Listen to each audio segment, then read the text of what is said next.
Zdravo i dobrodošli u novu epizodu fantastičnog podcasta, nedeljnu emisiju stranice Pottermore Srbija posvećenu Harry Potteru i svetu fantastičnih zveri. Ja sam Bojana, jedna od urednica stranice Pottermore Srbija, a sa mnom je i Njemanja. Zdravo i velika dobrodošlica svim slušalcima i od mene i dobrodošli u našu emisiju. Stigao je novembar, iako se po vremenskim prilikama to tako definitivno ne čini, ali to znači samo jedno do premijere Grindelwaldovih zločina i ostalo još jako malo vremena. Magic blooms only in rare souls. But the old ways serve us no longer. Mr. Scamander, do you think Dumbledore will mourn for you?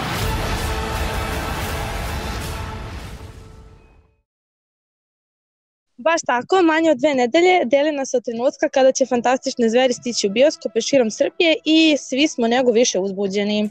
Tako je, uzbuđenje raste, a sada ćemo poslušati poslednje novosti vezane za film kao i svet čarobnjaštva.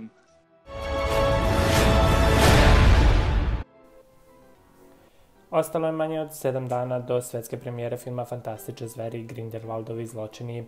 Ekipa filma započela svoju presturneju u Kini, zatim se preselila u Ameriku, gde su posjetili jednu osnovnu školu, a zatim i Wizarding World u Orlandu, gde su razgovarali sa fanovima nakon što je održana posebna projekcija filma.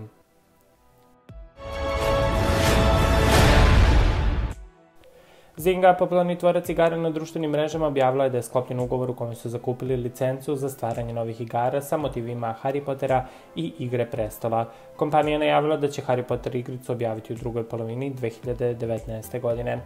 Za sada nema drugih detalja o samoj igrici, a Zynga je najpoznatija po igrici Farmville i Zynga Poker.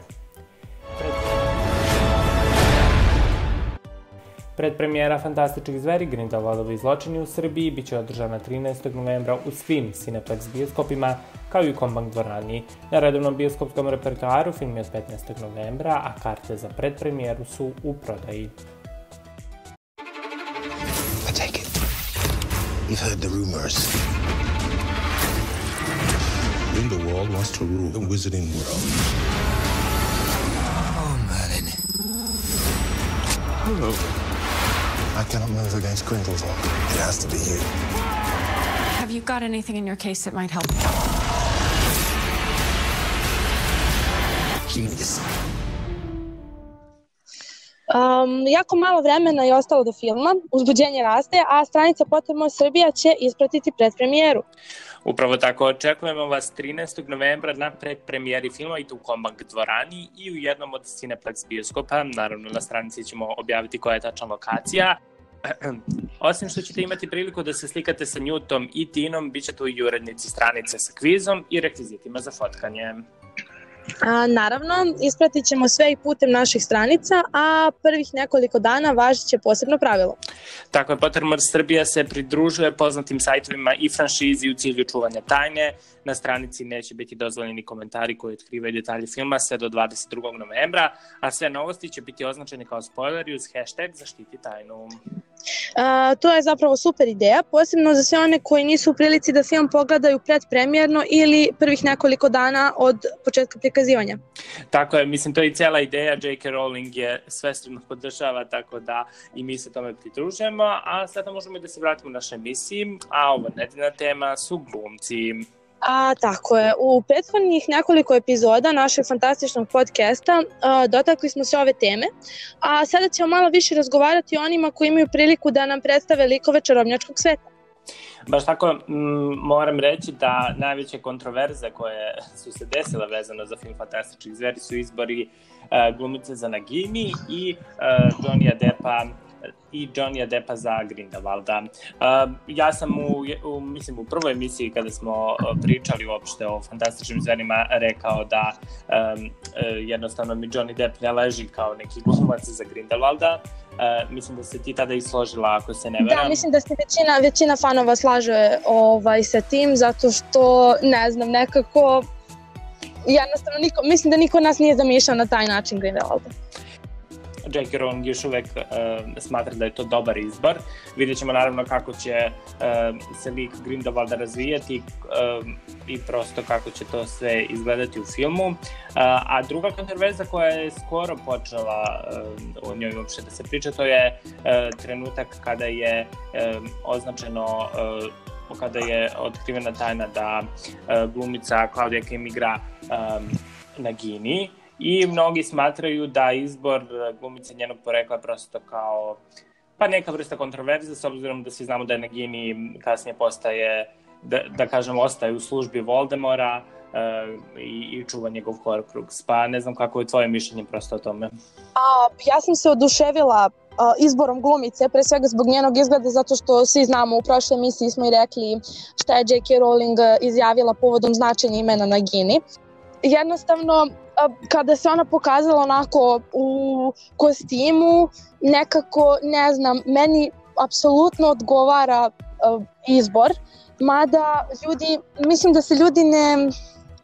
Mislim da nije toliko problem u samoj glumici koliko je ljudi to tumače kao podsticanje rasizma, jer ona je neko ko se nalazi u cirkusu i neko ko će kasnije postati, da kažemo tako, rob Lorda Voldemora, ali svi znamo da nije tako, jednostavno on ju nekoliko puta i u knjizi i u filmu oslovljava sa dragi prijatelju, tako da... Da, mislim, da, J.K. Rowling se oglasila kratko u vezi toga, naravno objasnila je zbog čega je prosto izbor glumice takav kakav jeste. Naravno, sama glumica je oduševljena što je ona odabrana da bude Nagini, tako da to su neke izjave koje su došle sa njihove strane. Sama ta priča o izboru se još uvek nije u potpunosti istišala, ali verujem da će tako biti naravno kada već film uđe u bioskope i kada sva ova fama oko premijere i prođe. Naravno, jedan od glavnih glumaca, Eddie Redmayne, je oduševio mnoge u ulozi Newta Scamandera, pa evo, koliko se tebi dopada izbor glavnog glumca? Apsolutno, ja sada, nakon njegove glume u prvom filmu, ne bih mogla nikoga drugog da zamislim na njegovom mestu, zato što toliko je dočarao Newta i toliko se uklopio u Hufflepuffovce i toliko se uklopio u to vreme, ja stvarno ne znam, mislim da generalno vidim da su fanovi Harry Potter univerzuma baš oduševljeni po tom pitanju, jednostavno svi ga vole, ne vidim nikakve negativne komentare povodom toga. I ja sam jedan od onih kojima je Eddie Redmayne u ulozi Newta prosto savršen izbor. On kao glumac je do sada ostvario neke veoma značajne uloge i postao je poznat po najviše, naravno svi znamo, ulozi Danish Girl, film koji je zaista na mnoge ostavio jak utisak i prosto kada se postavi pitanje ko bi drugi mogao da bude od glumaca u ulozi Newta, ja evo pravo da ti kažem ne bih znao koga bih odabrao, valjda zato što tako kad jednom prođe taj film, kada ga toliko puta pogledaš kao što fanovi imaju običaj, teško ti je zamisliti nekog drugog. Ne znam da li ti imaš na primjer nekoga drugoga koga bi voljela da vidiš u toj ulozi? Apsolutno ne, znači neka ostane on i neka bude do kraja. Sada smo vidjeli i po prvi put smo upoznali Dumbledora, mladog, u pitanju je Jude Law. Šta misliš o tom izboru ovih glumca?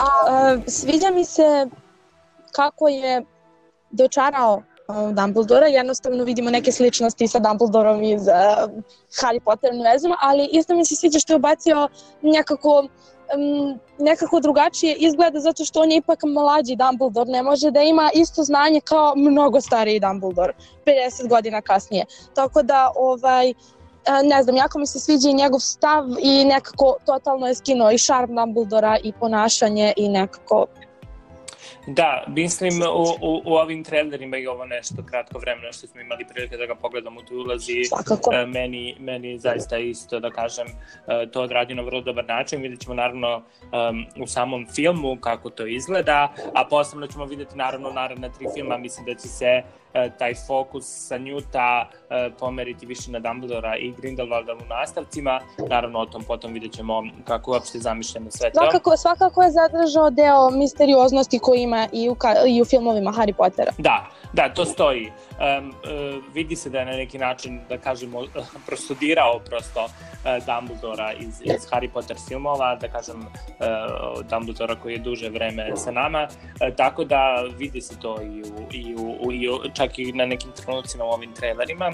Naravno, tu su i naši ostali glumci koji tumače likove Tine, Jacoba i Queenie, da kažem, glavne likove pored Newta, Dumbledora i Grindelwalda. Jako voljene likove pritom od strane fanova. Da, oni su jako, Jacob posebno, imam neke osjećaje da je on jedan od najomiljenijih likova Harry Potter univerzuma, prosto nekako, na primjer... Da, ja mislim da je osnovni razlog za to taj što svi možemo da se poistovetimo s njim, jer to bi bilo kao kada bismo mi sad ušli u taj svet i odjednom mi smo normalci koji kao saznajemo taj svet nekako lik s kojim najviše možemo da se poistovetimo. Tako je, vidimo da svi znamo da na kraju prvog dela se Jacobu briše pamćenje kao i ostalim normalcima, da bi kasnije, naravno, u samom kraju videli kako Queenie dolazi kod njega u njegovu pekaru. Ostaje pitanje, naravno, koji se mnogi pitaju, a to je kako je došlo do toga da Jacob ponovo postane deo čarobnjačkog sveta, ali mislim da mu je sada, da kažemo, na neki način osigurano mesto tamo u samom tom svetu. Što se tiče Tine i Queenie, meni su Catherine i Ellison koje tumače njihove likove apsolutno predivne i savršene za te uloge. Možemo reći da, gledano u globalu, izbor glumaca za Fantastične zveri je do sada bio poprilično okej. Kažem, eto, jedina, da kažem, kamen spoticanja je prosto uloga Grindelwalda i Johnny Deppa u ovom filmu. Ne znam tačno zbog čega je taj razlog. Ja generalno Johnny Deppa, mislim, nisam neki sad preterani fan, ali mi je kao glumac skroz okej. Ali jednostavno, eto, ne leži mi u toj ulozi, to ostaje. Što se ostalog izbora glumaca tiče, ja sam prezadovoljan. Tako je, što se mene tiče, ja Johnny Deppa obožavam kao glumca, obožavam njegove uloge, ali nekako mi je, ja znam da je Grindelwald i ekstravagantan i u svojoj ideji i jednostavno želi da se probije, da se pročuje njegova ideja, ali s druge strane Johnny Depp mi je itekako previše ekstravagantan za takvu ulogu, jednostavno nekako deluje previše za Grindelwalda, ali svejedno možda budemo promenili mišljenje nakon premijere. Da, vidjet ćemo. Naravno, ostalo je još čak 3 filma. Vidjet ćemo koje ćemo sve toliko glumci imati priliku da upoznamo u budućnosti. Da, mi vas još jednom pozivamo da redovno pratite našu stranicu. Sve novosti u vezi filmova vas očekuju baš na Pottermore Srbiji. Mi se polako približavamo i finalu prve sezone našeg podcasta. Tako je, Nevanja. Družimo se još 3 epizode, nakon čega sledi zaslužena pauza. Naravno, ne brinite, stranica Pottermore Srbija sprema dosta novosti. Između ostalog, to je i razlog zbog čega se sove okupljaju, a sve informacije vas očekuju 9. novembra. Pratite nas. Do sledećeg slušanja, lep pozdrav za naše veštice i čarobnjake. Pozdrav.